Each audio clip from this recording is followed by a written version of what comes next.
This is another day, another week, another ridiculous thing happening in the gaming industry. Apparently there is a massive issue in the tech space right now around hardware memory allocation, i.e. the physical purchasing of GPU wafers to build computers and consoles.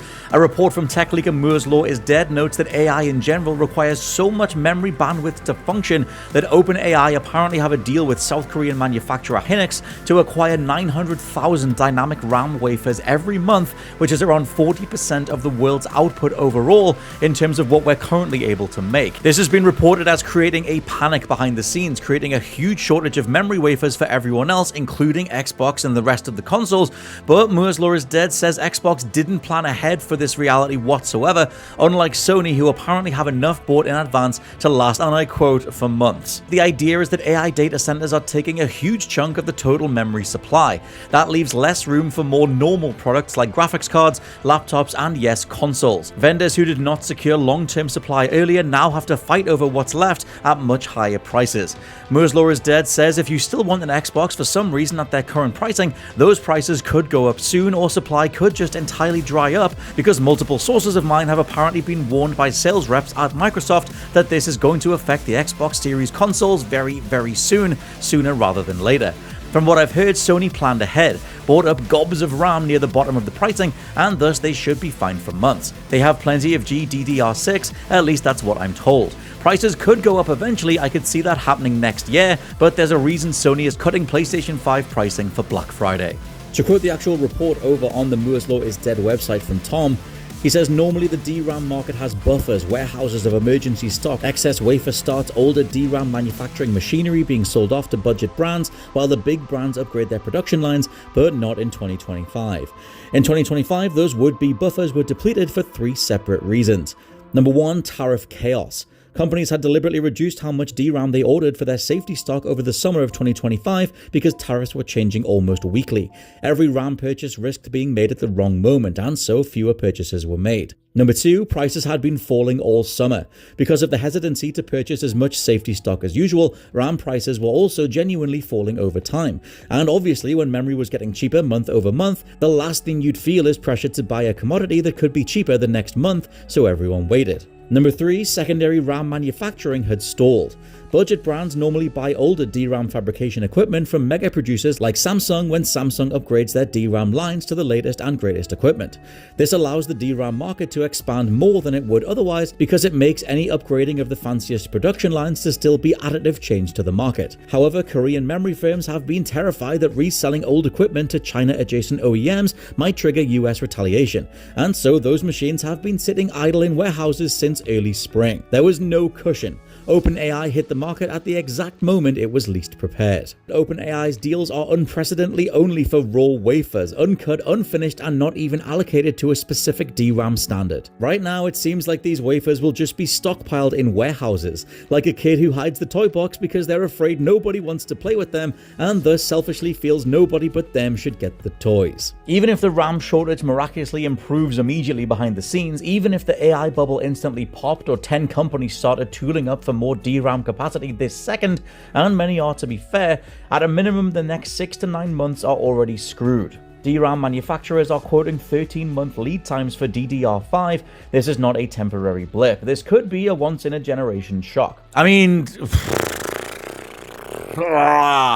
we already had 2 price hikes this year for the Xbox side of things. GamePost says, back in May, Microsoft pushed the US price of the Xbox Series X from $500 to $600, moved the 512 gig Series S from $300 to $380, and set the 2TB Galaxy Black model at $730. Now, I am rounding up by cents to get the rounded numbers. Then, in October 3rd, there was a second round of US hikes, with the 512 gig Series S rising to $400, the 1TB Series S to $450, the all-digital Series X to $600, the standard Series X to $650, and the 2TB special edition jumping to $800, with accessories also creeping up in price this year. The whole thing, brings about a stark contrast to, as Moore's Law is Dead mentions, the Black Friday PS5 sales, which are an unprecedented amount of money off the PlayStation 5. Now, why are they doing this now if they're about to run out of these wafers next year, if the system is about to be incredibly more expensive to create?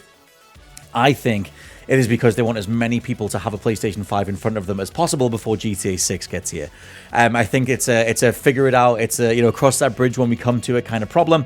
And maybe they are thinking that maybe they have another manufacturer lined up other than this Hynix company, who seem to be the ones that provide the majority of the DRAM wafers for the majority of tech products worldwide. So maybe Sony are actually secretly okay. But I think it's a move to secure GTA 6. I just think that is such a massive sales boom overall, a sales, a surefire bet that is down the line. And Sony know that most people are going to be buying GTA 6 on PlayStation 5. So I think they're just getting out there ahead of time. It's not like they couldn't do a random sale push at the start of 2026. There's going to be Cyber Monday. There's going to be other different promotions that are going to happen across the next 12 months, or whenever the hell GTA 6 finally launches, when we actually do have it in our hands.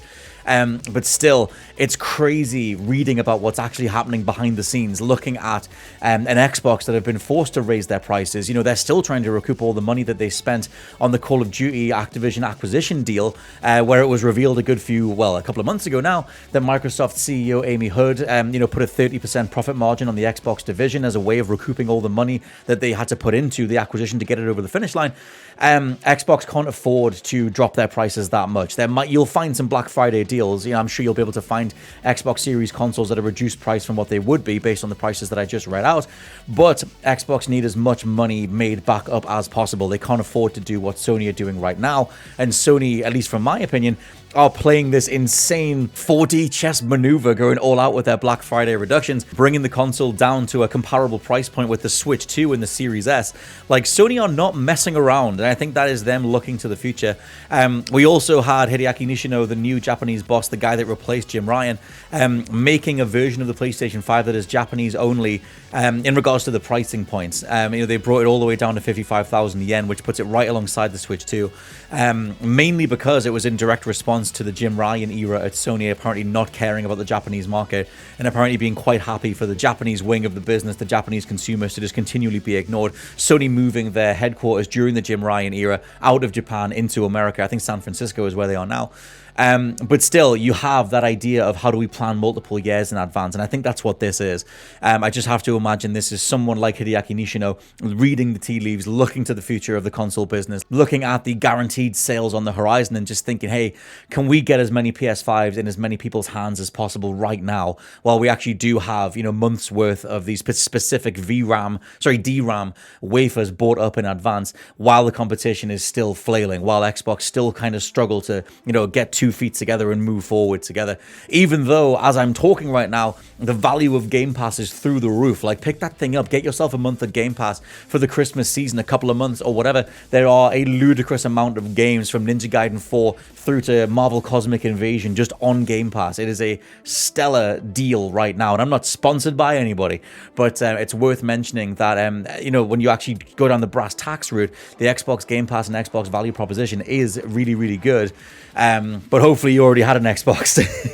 I mean, there's a reason that they're also pushing the Xbox is everywhere, anything is an Xbox mandate, because you can still enjoy all the Game Pass deals on a variety of other bits of hardware. Point being, though, that sadly the console space is about to get incredibly rocky across 2026, so not to cultivate some mad Black Friday Christmas period buying rush, but if you can afford it comfortably and you want one of these systems, you are better off, in theory, getting one now.